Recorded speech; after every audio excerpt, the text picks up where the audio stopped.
onion, garlic, ginger,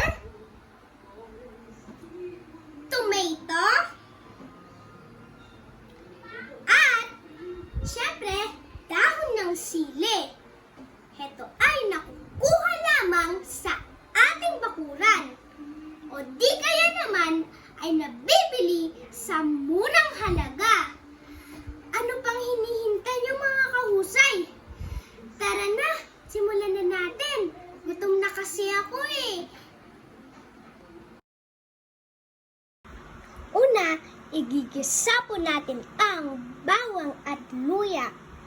At hintayin po natin na mag-brown.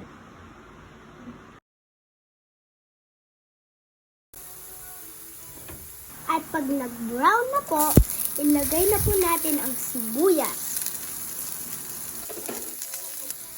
kamatis, at saka po natin ilagay ang sardinas.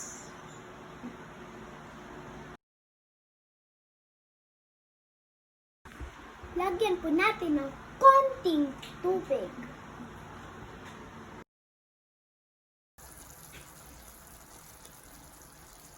Salt and veggies to taste.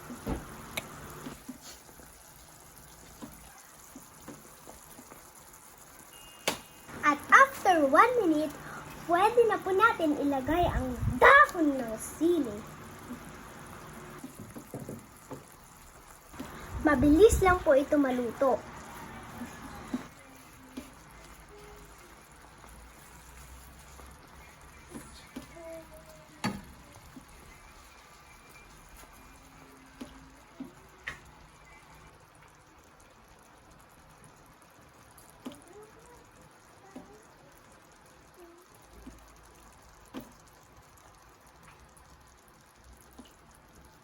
Ayan, luto na.